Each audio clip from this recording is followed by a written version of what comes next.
This is Viewpoint with Chris Pierce. Today's program has been underwritten by Body Auto Real Estate, providing personal and professional real estate service since 1987. For all your real estate needs, call Diane Body Auto at 402-690-4769.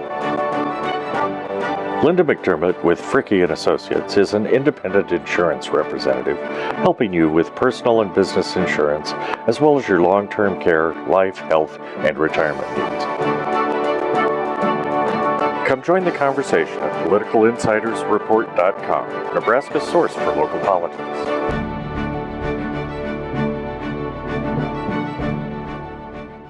Welcome to Viewpoint with Chris Pierce. I'm Michael Severe. I've been your guest host for the last 5 weeks and present discussions and debates with candidates for Omaha City Council and Omaha Mayor. All general election candidates were invited to participate in the Viewpoint debate series. Our questions for the candidates were generated from citizens across Omaha and then were compiled by committees consisting of Democrats, Republicans, and Independents. The candidates have not seen the questions and have no input on the content. This morning, we'll continue our conversation in the Omaha Mayor's race. The candidates are incumbent Mayor Jim Suttle, who was elected in 2009, and City Councilwoman Jean Stothard. Mrs. Stothard declined our invitation, so this morning is again with Mayor Jim Suttle. Welcome back, Mayor. It's good to be here. Let's start off with transportation. It's a conversation that happens a lot, especially when you talk about getting guys or people from jobs or living in North Omaha or South Omaha to jobs in West Omaha. What do we do about the Omaha transportation system? Well, if we look back over the last 10, 15, 20 years, that's the model that we've been trying. Put the new industry, the new jobs into the cornfields heading down the interstate toward Gretna. That's going to happen. It's a great strategy, but it doesn't help those who need the employment out of the north side. They can't get there. Bus service is needed for many of those industries, or particularly if you're in healthcare or nursing home facilities, 7 days a week. That's not going to happen. Right. So my strategy, and I've been working on this with the chamber, and they now understand what I'm talking about, is to reverse it. If you want to put North Omaha to work where we have pockets of census tracts with 25 and 30% unemployment, you got to bring the industry and the warehousing back to where they live. Therefore, your bus commute or your walking commute or your bicycle commute is going to be anywhere from 2 to 10 minutes. That's the Ames Locust Industrial Park. Is such a great idea. We'll have 4 tracks. We'll be able to get the unemployed into employment slots through our Heartland Workforce Solutions nonprofit corporation, and we're going to make it work. And the transit system will be a way to augment and help those matching up where they live with where they work and side by side. I mean, it's good to bring the mountain to Muhammad, but how do you end up, for those people that do have to go, how do you increase or make it better than it is now? So many empty buses travel the streets every day. How do we fix that? Well, that's the second question. And I think it's time for us to take a fresh look. We're going to be finishing some transportation plans here in the near future by before June. That'll give us the foundation, I think, for considering something that's been on my mind a long time, and that's to go to a regional transit authority. Right now, the transit authority has only jurisdiction within the city limits of Omaha. They can do contracts elsewhere, but I don't think it's going to work unless we can begin to tie together in a regional system our higher levels of transit like light rail or express bus with conventional urban buses, with the jitneys that we need for portal for those that are handicapped or seniors, and finally with a rural transit system too. And it all has to fit in one system. So you make one call to get the bus service you need. Right now, we have probably close to 800 different bus jitneys running around the metropolitan area with no coordination whatsoever. It's a waste of money, a waste of time, and guess what? The service is not there for those that need it. If you have to call 2 weeks ahead of time for a dentist appointment or a hairdresser, or just to go to the supermarket, that's not going to work. So we're working on all those things as we speak, but I think the ultimate answer is to set the stage for a regional transit authority. And I'm talking about 3 counties in Nebraska and 2 in Iowa to match what Napa's jurisdiction is. I'm also doing something else. I'm very, very carefully, as the appointments come up on the Metro Area Transit Board, I'm focusing on younger professionals.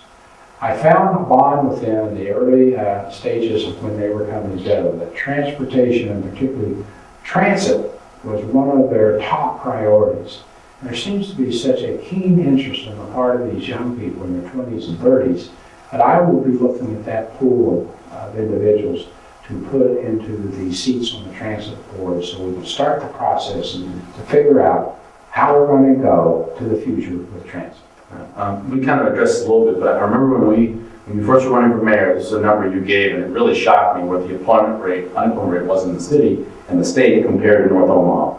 20.7 in North Omaha, or triples the national average, actually. You talked a little bit about bringing some businesses there. What's some of the other things we can do to narrow that gap in unemployment with the city numbers, state numbers, and North Omaha numbers? Well, I'm encouraged with the fact that we are doing a couple of things. If you look at the very first thing I did as mayor, I brought workforce back. I brought the governance back to Omaha. But I didn't want to create a city department. I wanted to have a professionally run organization, and I wanted some independence and autonomy. Even though as mayor under the federal law, I have really the authority to sign all the approvals. So I worked out something with the chamber to create a nonprofit corporation. So Heartland Workforce Solutions, a great key word, solutions for those individuals who are seeking employment. And I want to take this to another level as we look forward in the 2014 budget. I want to look at a way to provide a way to have stipend dollars, so to speak, for getting individuals through the barriers that are keeping them from getting into the job market.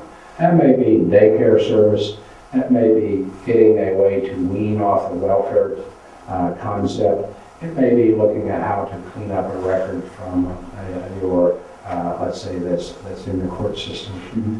It may be transportation. But we've got to find a way to continue bridging as we get people trained, get the applications ready, get them ready to accept a position. There's still some barriers in the way from them being successful. Mm-hmm. So that's the next plateau that I want to look at as we get the poverty reduced and get people working on the north side and south side as well. We got census tracts in South Cove that have the same statistics that are way, way too high. You talked about marketing Omaha to bring people here, visitors. Omaha is the home of 5 Fortune 500 companies. Can Omaha be the home of one more of these companies if we show that Omaha can create an atmosphere that would entice those companies through tax breaks or whatever it would take to bring more of those companies to Omaha and not to the outside area? Potentially, yes. And we've had an increase in my office during the last year of out-of-state investors bringing capital, wanting to do something. And some of those have been with companies that are looking possibly to move. Well, this is certainly a strategy that the Chamber of Commerce and my office are working on as we target different industries or different, I would say, corporations to look at Omaha in that context. Mm-hmm. I personally believe that the answer to your question about more Fortune 500 companies, they're going to grow here in Omaha because they're already here. And a perfect example is Gatlon. Mm-hmm. And a company that started with a concept and now look where it is and it's into the world markets with commodities. Mm-hmm. You will see that potential with Tenasta.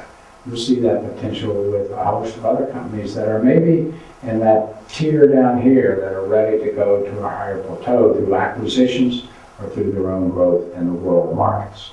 Interviewing city council candidates who've been doing this, heard several of them say they had talked to people in Bellevue and La Vista, companies that said they wanted to open in Omaha, but it was, I don't say cheaper, but it was easier for them to open outside of Omaha. How do you combat that?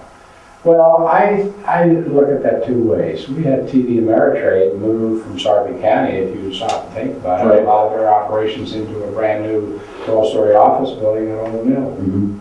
So it works both ways, doesn't it? So, you know, it's easy to talk in generalities about the what-ifing of this company or that company. Mm-hmm. We need to go in and find how do we put in place a better red carpet out. And I've said over and over again, Sarpy County is going to grow, but you're mainly growing with cornfields, new development. Omaha can grow too. We can be a better competitor. But we're taking parts of the city that are older that we're doing renaissance with. and we're going to go vertical. And so the guidelines that we follow as a big city are going to be a lot different than the ones that La Vista follows, which is more spread out, more of a two-story city, where we are a multi-story city. You mentioned that building at 108th and Dodge.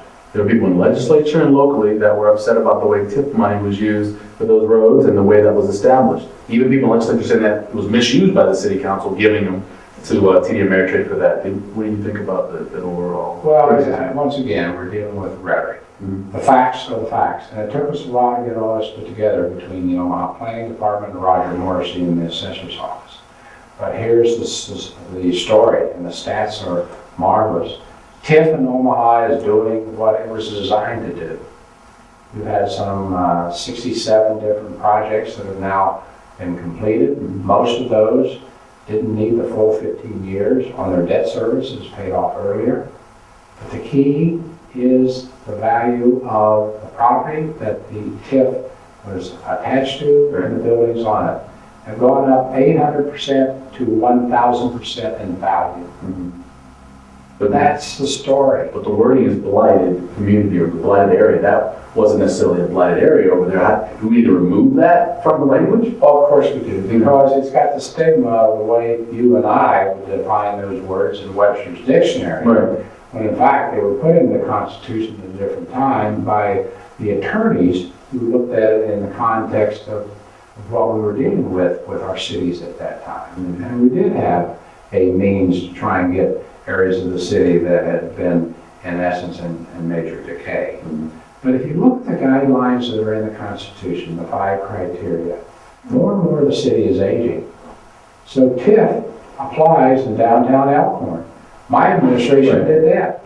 Is that a bad thing or a good thing? I think it's a good thing, because downtown Elkhorn, with its older buildings, has the potential to be a stronger little mini community and with a center core with restaurants and offices and other things. So why don't we use TIF, a very valuable tool, to again see an 800 to 1,000% increase in the property values of those that are in that TIF district.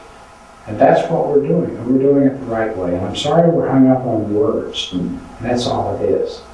The TIF that is going in place that we're using at TD Ameritrade to take care of the bike trail and the streets and the other supporting will pay off and over and over again, 10 to 20 to 100 times what we started. As you know, many of the small businesses create the majority of jobs for Omahans. What do you see as your role as mayor to encourage the creation of small businesses, and how do you see the city of Omaha supporting those new small businesses? We've done a number of things. First of all, let's take something that I initiated day one with Ben Gray, and that was how do we get the city contracts broken down into smaller elements so that smaller companies could compete, and particularly small emerging businesses who may have some connectivity to minority races or to women. I'll give you an example. The very first one we did was a large contract for all 12 of the city libraries' janitorial services. We broke it into 12 contracts. And we're doing the same thing with our construction contracts and with other services inside the city. So this is just a step in the right direction. Explain how that helps small business by breaking those contracts up. Well, it's very easy if you look at it in simple terms.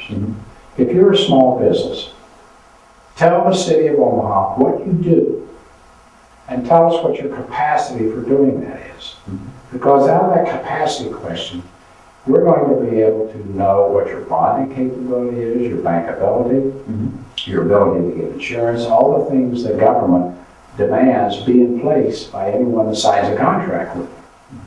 So if you're a small firm and you can handle $100,000 worth of concrete work, we would be remiss to give you $1 million contract. Right.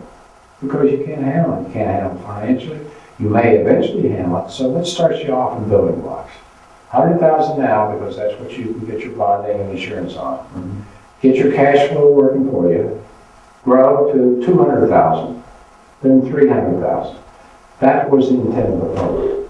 And we're having great success with it now. We're pushing close to $13 million in contracts of all shapes and sizes with a multiplicity of firms.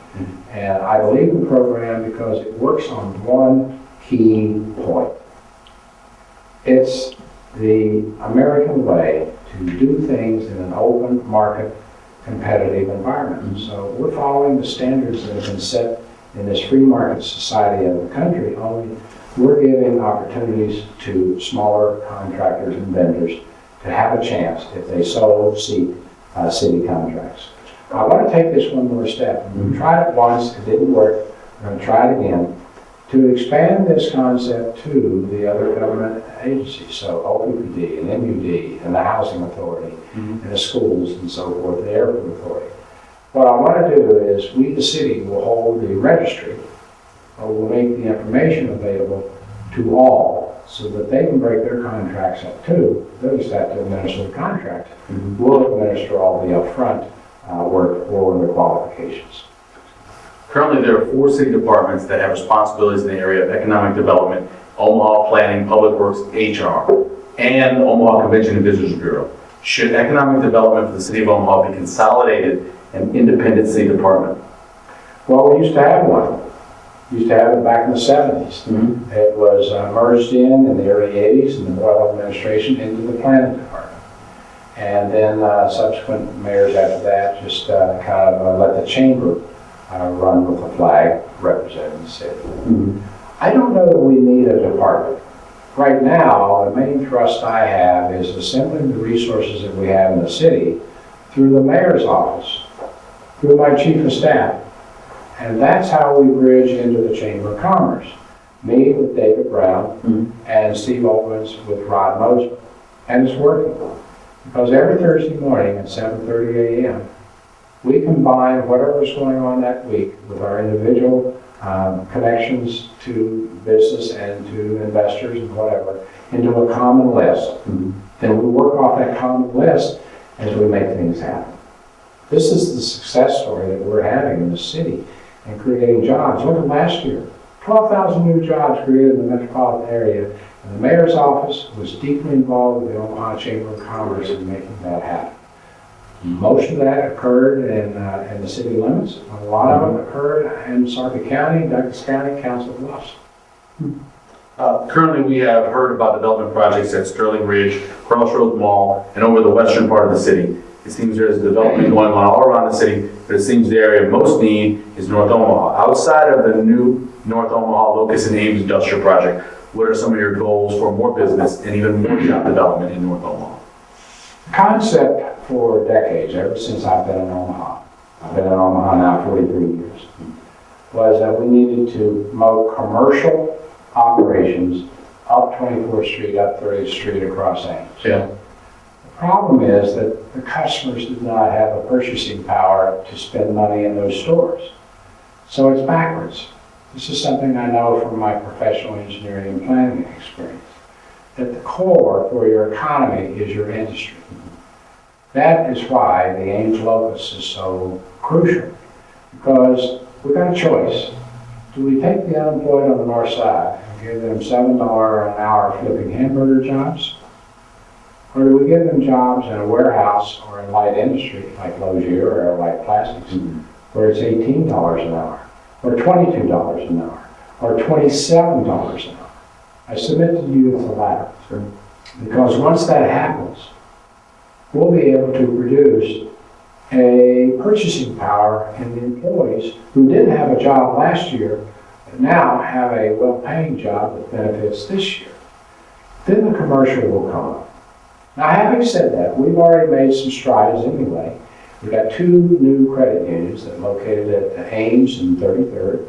We've got a Walmart that's now located at 50th. I've been working on that before you got on the city council with the investors of that shopping center.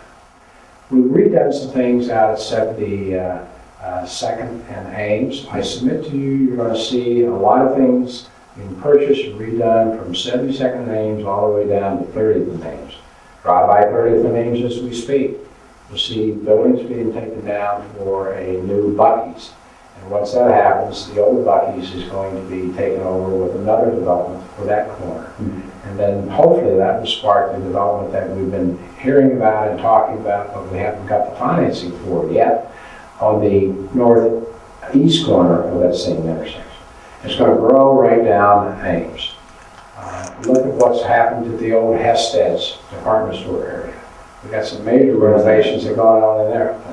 That before your time. Before my time, where was that located? Sorry, that would be at about 58th and Ames. Okay. 58th and Ames on the north side. Okay. Here's a tie-in kind of question with that. With nearly 500 abandoned homes, which are times havens for crime, especially in and around North Omaha, what are you willing to commit in your capacity as Omaha Mayor to clear those homes and restore those neighborhoods? Well, I think we've done a lot to date, but once again, we've been coming out of recession, we've been coming out of financial chaos with the city that we had to fix first.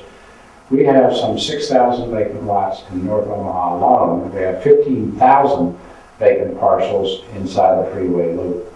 So we need to start promoting and selling that the development should occur inside the freeway loop. This is the whole strategy that I have with the Chamber of Commerce. Now, we need some additional tools in the toolbox. Key on that is the legislation we have right now, particularly for North Omaha, with the land banking concept. And also with the TIF modernization. We need the TIF to get up to 20 years. Those two activities will allow us to incentivize in the private sector, the West Omaha builders, to come east to the northeast and build affordable housing and still make their margins. But you have proven them they're going to be safe and the places they're putting there will be taken care of, right? I mean, that's something that's part of it. Absolutely, but that gets us back to the Ames locus, doesn't it? Right. Yeah. Gets us back to employing people in meaningful jobs, $18 an hour, $22 an hour, so that they can have the purchasing power to afford the very houses that would go in on the vacant lots or where we have the condemned houses, taking them down. Right. So you see, we've got something going on at this side to get people out of poverty and working. We've got something on this side that will bring the housing, private housing market to Northeast Omaha to provide more affordable housing. There have been several dollar amounts circulated relating to the real cost of the combined sewer separation project. In your opinion, what's the actual cost to Omaha to complete this federally mandated project? And what exactly are the citizens of Omaha getting for the investment? Well, the official number that is on file in Lincoln, because that's the last time we've done a cost estimate, which was about 2.5 years ago, 3 years ago, was $1.7 billion. I think we could constructively talk about it as $2 billion right now. The media seems to be picking up on that number, and that's fine. Mm-hmm. We have a plan in place, but it's a plan that is done administratively. A consent order, but it's an administrative order that we control in the city, not the courts. Mm-hmm. So it's our plan, and what I have underway right now is a 2-year effort to find better technology so we can get rid of this deep rock tunnel, which is 42% of that $2 billion cost. So if I can re-engineer and still meet the clean water standards with new technologies that do more of an inline zapping of the bacterias and re-permit ourselves on the river for wet weather conditions, then we'll propose to the state and also to EPA Region 7 that we amend the plan on file and modify the consent decree with the amendments to the plan. That's a key element in the strategy that I see as an engineer and as a mayor on how we can bring much better, let's say, solutions to the $2 billion problem. Real quick, in about a minute or so, and I don't want you pointing fingers, but how do we get to this? I know that Council Bluffs started to do their work years ago to start fixing this. Why did it take so long for Omaha to get to the point where it costs as much as it does now? Well, Council Bluffs had a different system. Mm-hmm. They did not have a combined sewer system. Okay. And it's the technology that changed, or I should say the standards. If you go back to the start of how did cities take care of their waste? You walked over to the window, you threw it out in the street. Right, sure. Look at those old British movies, old English movies. Then we decided for public health reasons that we needed to put everything in pipes under the streets. But it was okay to let the stormwater, the rainwater, go into those same pipes. Right. And that was the standard of the time, to take stormwater and sewage from your toilets and sinks and whatever, and put them into the same pipes, run them straight to the river. Right.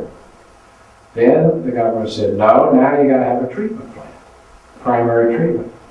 Then the government said, now you gotta have secondary treatment.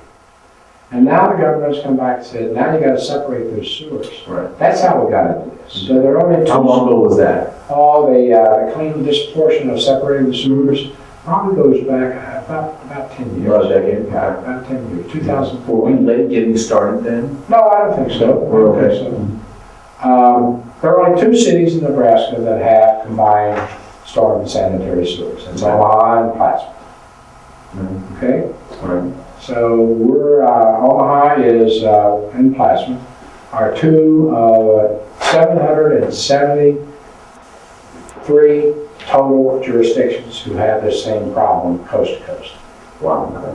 We're going to take a quick break. We're going to take a break now, and we'll play some public service announcements for you. Mayor Suttle, return with us, and we'll continue our discussion. We'll be right back. 50 years! The Boys and Girls Club of the Midlands I've been helping kids like me. Like me. like us. For just $30 a year, I can get A healthy meal. homework help, exercise, a safe place to stay after school, everything. At one of our 8 clubs. My name is Janelle. And I am the Boys and Girls Club. The Boys and Girls Club. We are the Boys and Girls Club! Like us on Facebook at BGC Midlands. Cox will donate $1 to the Boys and Girls Club. My son, the Cub Scout, helped raise money to make camping safer. My son, the Cub Scout, stood up to the school bully. My son, the Cub Scout, volunteers at the homeless shelter. My sons, the Boy Scouts, helped clean up after the devastating flood. My son, the Eagle Scout, helped save a man's life. My sons, the Eagle Scouts, are defending our nation. My son, the Eagle Scout, became a doctor, Civil engineer, police chief, wonderful husband and father, State Senator. JoinScouting2012.org. The Midwest Ovarian Cancer Association mission is to support women diagnosed with ovarian cancer, to educate the public about the disease, and to support research. Currently, most women diagnosed with ovarian cancer have advanced disease and require prolonged medical treatment. Our goal at MOCA is to see fewer women diagnosed in advanced stages and to assure all women the availability of support and access to information. Please support these efforts by liking us on Facebook. Do you know about 211? It's help for an elderly relative or a troubled teen, family counseling, or job training. Instead of hunting for phone numbers, dial 211. 24 hours a day, 7 days a week, talk to someone who will find the local information you need. United Way and its statewide partners want you to get connected and get answers. Dial 211 or go online at ne211.org. For 45 years, Family Housing Advisory Services has been improving quality of life by helping people achieve housing and financial stability. FAS prevents homelessness, educates homeowners, provides foreclosure prevention options, develops financially wise consumers, offers affordable mortgage lending options, eliminates housing discrimination, and reduces poverty. Programs and services include homebuyer education, tenant services, financial management, tax assistance, homeowner finance, and fair housing. For more information, call 402-934-7921.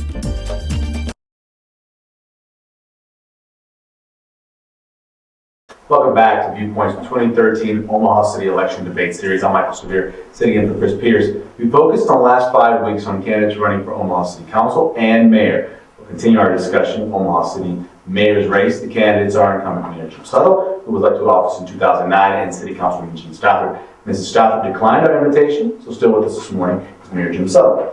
Let's continue talking about sewer separation. That's your favorite subject, isn't it? It is not really. We're going to get to that. It's a little bit farther down as I go out to eat a lot. We've seen implementation, and we've seen $50 a month flat fee is what's discussed coming from MUD to help pay for this project. What do you do for residents who are on fixed income, seniors? You can't afford to pay that.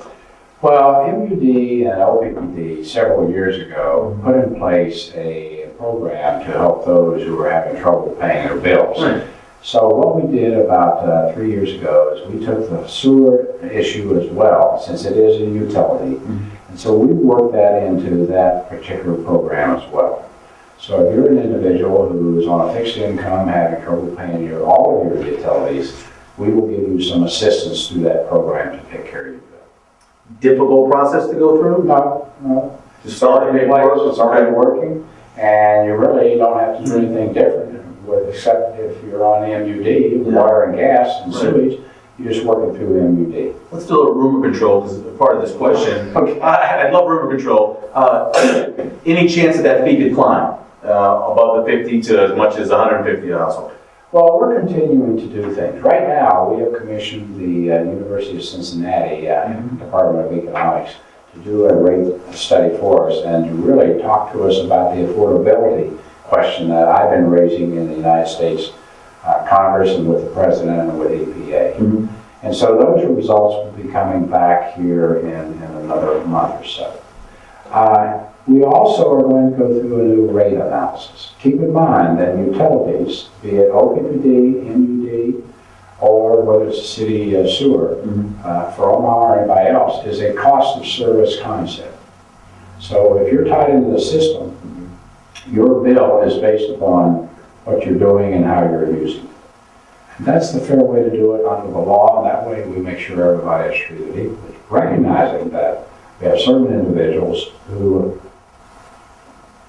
are going to have trouble because of their income levels. Right. So we got a special program in place to deal with those individuals, whether they're seniors, whether they're unemployed, or whether they're just poor. And go ahead and have a drink again, but does that mean that there is a chance that it could go up above a $50 flat fee? After the analysis comes back, after all the studies come back? That's not our intentions right now with everything we see. We will have the full plan in place with the rate structure that we're looking at right now, which would get the residential rates up as high as $50 by, I think, the year 2020. Okay.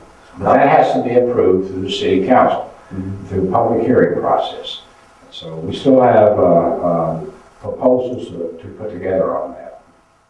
When the 2010 census report was published, many were surprised how little the population of Omaha grew in the previous 10 years, considering the annexation of areas such as Elkhorn. There was a reversal by the Nebraska legislature of the ordinance passed by the city council to expand the $50 wheel tax for people who do not live in Omaha city limits. As mayor, what are your annexation plans for areas that are surrounded by the city, but yet are not in the city? Well, it's still an issue of debt. The SIDs were put together as a concept for the orderly growth of the city. But many of those SIDs have huge debts. I don't think it's fair for the city of Omaha, which has a tax rate of roughly 49 cents per hundred valuation, to go annexing these SIDs, some of which have a $2, $3, $4, or $5 per hundred valuation. Because that debt gets absorbed by the citizens of Omaha, and they pay more when the SID individuals pay less. So we're looking at it very carefully. We will make the right decisions based upon the financials, but the financial has to be in favor of the taxpayers of Omaha. Same thing true with a place like Ralston, or maybe a Bennington, something like that? Well, Ralston has the law says that we can annex a city of under 10,000 if they are, in essence, a threat to our future growth and development. And I don't see anything going on with either of those two cities that meets that criteria. So they're not on our radar screen. Okay, that was the next question. Is there any other communities, not necessarily SIDs? They mentioned Ralston, Bennington, and Valley. Nothing else you see out there? No. I would love to see us get more aggressive on annexation of the SIDs. But when we start looking at the dollars, it begins to start getting less and less, and I have to start saying no, no, no, because it doesn't work in order for us to find the few that we could do financially. So it's a financial question. As I said, I don't think it's fair to take and give a windfall to residents in a particular SID and put all that tax burden they agreed to absorb on the citizens of Omaha. Do you believe the folks in Elkhorn are getting services comparable to what they had before the annexation? Oh, absolutely. And look at what went on with the fire ratings that came out that we just announced. Because we insisted on a second fire station to serve the 36 square miles of the Elkhorn Fire District, because we now serve both what was Elkhorn and what was not Elkhorn in the rural fire district under contract. The fire ratings went down in half, which means your homeowner's fire insurance should also be reduced right now. Right. So we have provided better life safety services to not only the citizens of Elkhorn, but to the rural areas surrounding Elkhorn. Snow removal, same? Snow removal is the same. Again, the key on snow removal, you got to have that 2 platoon system. You got to have your larger traction units on your major streets, and you got to hire the smaller residential pickup concept, the smaller tandem trucks to get into the residential. So you got to do it early. How's that work, by the way? The idea of bringing in outside groups to do that residential service, outsourcing, how's that work? Well, we certainly had to pay for it, and we had to get the private sector interested in contracts with the city. Yeah. And it's a little harder right now because there are more and more that are doing and contracting with private parking lots and apartments and so forth. Sure. But we're building that up, and it's working fine. And I know it's working fine because the first year we put it in place, we had a major storm. 80% of the snow complaints disappeared. Really? In one storm. Yeah. And it's continued that way ever since we started doing this some 3 years ago. Now we're down to nil. The largest complaints in the city's hotline: snow removal, potholes. Yeah. Both of those are coming down because we have a snow plan that now works. And two, we're doing more resurfacing of our streets, which means in the spring we have less potholes. Yeah. And then the more we're able to add on top of that, the even further reduction in potholes will occur. Yeah. In my 10 years living in Omaha, I've heard this question a number of times. This discussion by former mayoral candidate, State Senator Brad Ashford, regarding the city-county merger to save taxpayer dollars and to streamline services. Is a city-county merger a real possibility for Omaha and Douglas County? Why or why not? And are there ways to accomplish these goals mentioned by Senator Ashford without a merger? Well, out of respect to Senator Ashford, he is looking at this from the governance. I don't disagree with what he says about governance, but the cost of getting there is astronomical. Right. And so when you start looking at single governance and then looking at the trade-offs on the cost side, you're going to ask yourself, isn't there a better way? And I think there is, and that's through our approach we've been using since I've been in office. I've been meeting with the leadership of the county board every month. We talk about common issues, and we're looking at functions that we can combine. We did that on parks. We are looking at things right now on recycling and garbage collection.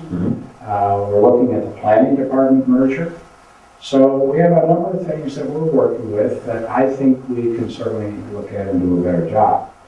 Many of the functions that the county does are different than the cities, particularly if we get into law enforcement, and particularly as we get into what we do with our street system versus their more rural system. But we're going to continue that because I think it's the right way to go. Now here's the issue on cost. Yeah. It really causes the merger to fall apart. Let's go back to the SIDs. The SIDs on the edge of the city of Omaha have a total combined debt of $500 million. If we combine the city and county into a super metropolitan county, that debt goes away and is absorbed by the new government entity.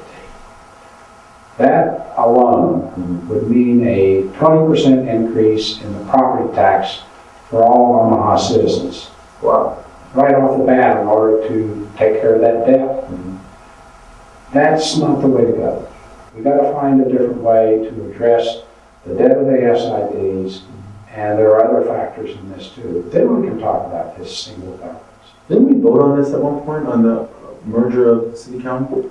No. What would it require for it to happen? Would it require a vote of the people? Yes, but the law, the way it's written, is very complex. Okay. And it put in provisos that if you're in the city, you can vote one way. If you're in an SID, you can vote another. If you're in the rural part of the county, you can vote another. And some of those have Trump votes over others. So it's not one person, one vote concept. Right. It's got different strings attached.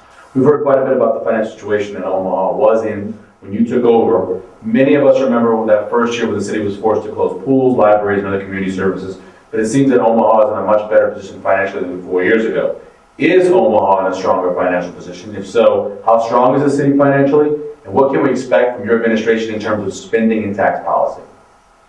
Well, of course, that's a lot. That's a lot, yeah. Let's start this way. The first day I was in office, this is what I faced. We had no stable income to the city, no stable revenues. We did not really have discipline on spending. We had words and rhetoric, but we didn't have actual control of spending. We didn't have a plan for the mortgage on the CenturyLink. That was more than 2 years, and that's a 35-year mortgage. We had no plans in place for how to solve the $600 million pension shortfall, nor the $2 billion sewer separation mandate from this. And then when I went to sea level, down on the third level of the basement to look at our emergency command center that Zerinsky had put in there, I found that plan was out of date. We had the wrong names. We had people who had retired, who had died. We didn't have the right phone numbers, emails. It was not really a workable plan for natural and man-made disasters. Right. Now let's go to 2013, right now.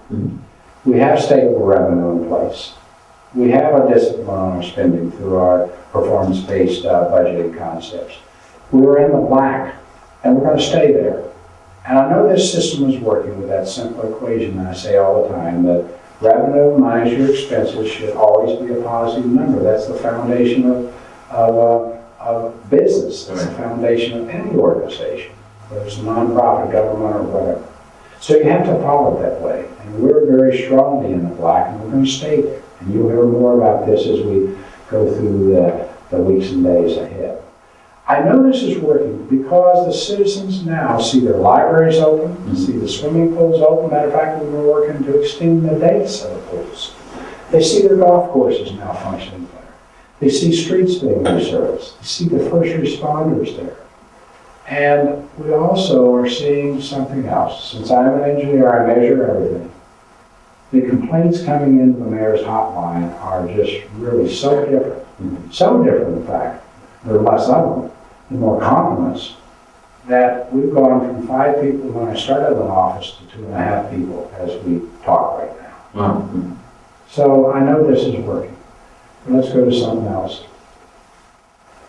We have in place the way to pay the debt on the CenturyLink. We've solved the pension issues with fire and police pension fund. We have a plan in place that's on file. Now we're going to try and make it better on the $2 billion sewer separation. But that plan update, I had Steve Oldens go down there and do in the fall of 2009. I didn't realize that we were going to be using it when I got the Corps of Engineers phone call about the Corps raising the river to 7 feet above flood stage. We were ready in a millisecond. We kicked that plan in, and we got a 2.5-week head start on the flood, and we saved this city from chaos with floodwaters. We saved billions of dollars in assets from the airport to Logier to Conagra to the TD Ameritrade Stadium. We saved thousands of jobs. We saved some 13,000 residential units, most of which are in Carter Lake Island. That's what we did. That's what we did. Staying with that, all of that good. In the last 4 years, Omaha has seen a new occupation tax that became law. Can you explain to the voters why the restaurant tax and new tobacco tax are or are not needed, and will you maintain them as mayor or repeal them?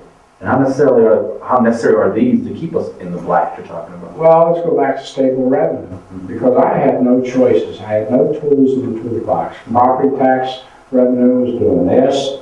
Sales tax revenue was doing this. We had nothing to go to except what to do with that occupation tax. And we kicked around different ideas, and the one that made the most sense was to look at it in the form of the restaurant tax. It saved the city. I don't know how else to say that. It's in place right now, and it's still saving us because more money than you expected. Right? More money than we expected for a couple of reasons. First of all, the charter says the city cannot operate in the negative. So if you're putting in place an occupation tax You're forecasting what you think it's going to generate, because the state records are not clear. They don't really separate out the restaurants. We had to estimate it. So what's the capture rate? 100%? That's not a very good way to fiscally plan your budget. Because if you're wrong, you're going to be in the red. Right. If you're right, great. So we talked about 100% capture, no. 90% capture, no. 70% capture, because this was new. Little did we realize that the ethics of the restaurant industry was so good, we need to thank them for stepping up, and even though they didn't like it. Right. Our capture rate was 99.99%. Well, we didn't know this, that the restaurant industry was going to have an 8% growth in the months right after we put it in place. And since then, in the second year, it went up another 12%. So right now, those other revenue streams we have, property tax, sales tax, are still trying to refine themselves. And so the restaurant tax saved us going into bankruptcy. It is still saving us as we talk this day. And none of those years it's dropped off.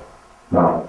Every year it's going up. It's gone up because it's all based upon revenue. Keep in mind, we structured that, it's actually a tax on the restaurant itself. And we set it up so that they could pass that through as a charge on the bill. And we do pay each restaurant on a 3% of whatever they collect as an administrative fee and a accounting fee. And so it works, and the public is satisfied with it. The majority of the restaurateurs are beginning to see the same thing. There's still a few holdouts, but it's working.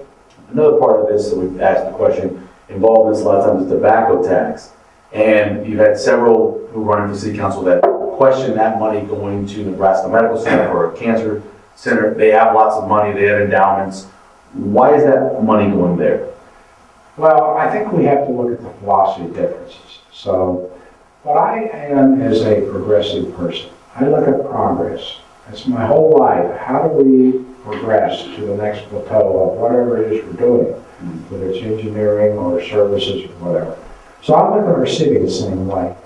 If our city is going to be the city of the 21st century, then we must find a way to invest in ourselves. And that investment means economic development. And that investment means jobs. So the tobacco tax is actually going to an investment in this cancer center that by itself is going to generate 1,200 jobs. But when you have a major employer like that, it will create somewhere between 4 times that 1,200 and 8 times that 1,200 elsewhere in the community. Doesn't it require people making themselves sick by smoking in order to find a place I don't. You don't buy that? I don't buy that. Okay. So what I'm talking about is that we are getting cancer under control as the horrible disease it is. The research we're going to do in Omaha is going to make Omaha and the University of Nebraska Medical Center the worldwide center for this. What's that going to do to the Omaha economy? What's that going to do to the Omaha prestige? What's that going to do to putting Omaha as a star on the map when it comes to cancer research and cancer treatment? It's just off the scale. So all this debate about should you or shouldn't you is a philosophical debate. I accept that. But I see it as the progress of creating potentially 10,000 jobs in the Omaha metropolitan area for the money that we would have invested. I think that's a great deal. Now, interestingly, we have this debate in the United States about whether government should or shouldn't become a financial partner with the private sector or with whomever. The rest of the world is doing it. Australia is doing it. China is doing it. England is doing it. Netherlands is doing it. Other countries are doing it. So why can't we begin to take a fresh look at our financial models and say, you know, it's time for a true public-private partnership where both the private sector and the public sector bring capital to the table, sharing the risk, but sharing the rewards, because there's going to be tremendous rewards on this cancer center. And the city will get the return on that investment back probably 10 to 25 times. Remind us again of your position on the recently passed GLBT ordinance and why you favor it or do not favor this ordinance. Our country has a lot of very pressing issues on a lot of different subjects. Mm-hmm. As mayor, I represent all the people. And I will continue to do the best I can to represent all the people. Mm-hmm. And when we have an issue of this nature, I am one who was taught as a child not to discriminate and not to treat anyone else any differently than you treated yourself or your friends or your family. So I just feel my own internal ethics that I don't want to do anything in the city that's going to harm one person over another. And I want to make sure that I continue to be respectful of the different opinions on this issue and a host of others. Yeah. As mayor, I will always try to do what's right. I will always try to represent to the best I can all of the people in the city. In terms of this ordinance and others like it, essentially you're saying that you want to protect everybody, right? No matter what, yeah. Which makes plenty of sense. Before we give you a chance to give you 2 minutes to be closing statement, quick minute. You talked about all the issues they had when you came in. Is it ever frustrating for you to hear about all the problems constantly? Because you rarely ever hear about how good things can be or are. Is that frustrating? Well, we do hear about the good things. I never hear about it. We've got parts of the media that don't. Talk radio is just unmerciful. Mm-hmm. Look, the Supreme Court has said that you have the right under the Constitution, meaning talk radio, to talk about any subject you want. Mm-hmm. Okay, fine.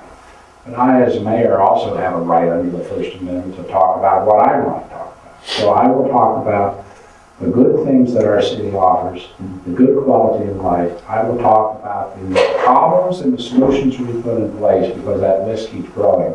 And the public has told me that, Suttle, you're getting things done. That's the tagline that we're using in this mayoral race.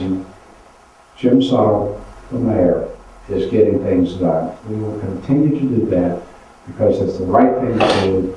It's the thing that's going to take our city forward, and we're going to have our people experience even a better quality of life in Omaha. Take a couple minutes to give your closing statement. There are 2 legacies that I leave as mayor, and that is, number 1, to bring the financials of this city into proper balance and save the city from financial ruin. That's a legacy for you, the people. And second, saving the city from this horrible 104-day flood. As an engineer, I knew what was going to happen with the physics of the river. Thus, I also knew what the solutions were. Those are my 2 legacies. As we move forward into the next 4 years, the second term, my focus will be on economic development inside the freeway loop and job creation. I want to bring all 4 quadrants of our city into full participation in the economy of Omaha. And to do that, it's jobs, jobs, and jobs. That's my promise. Thank you. Thank you, Mayor. We appreciate it. That's thank you. We'd like to thank Mayor Jim Suttle for being with us today. To watch the discussion that we have with Mayor Suttle on your computer or mobile device, just log on our website at www.ne-viewpoint.org and watch the podcast of this discussion and all the discussions and debates. We also want to thank everyone who has joined us over these last 5 weeks. We hope that you've come to better know those who will be asking for your vote. And reminder, the election is just 3 days away now on Tuesday, May 14th. It's important that the voice of the people is heard. And our society is the largest way to have your voice heard, of course, is to vote. For more information on the candidates and where and how to vote, visit Douglas County Elected Commissioner's Office at their website, votedouglascounty.com.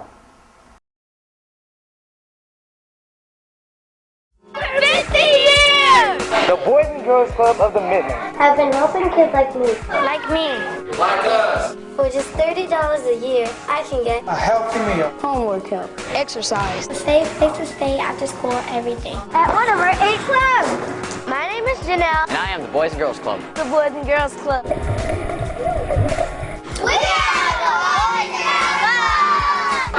Facebook at BGC Midlands. Cox will donate $1 to the Boys and Girls Club. My son, the Cub Scout, helped raise money to make camping safer. My son, the Cub Scout, stood up to the school bully. My son, the Cub Scout, volunteers at the homeless shelter. My sons, the Boy Scouts, helped clean up after the devastating flood. My son, the Eagle Scout, helped save a man's life. My sons, the Eagle Scouts, are defending our nation. My son, the Eagle Scout, became a doctor, Civil engineer, police chief, wonderful husband and father, State Senator. JoinScouting2012.org.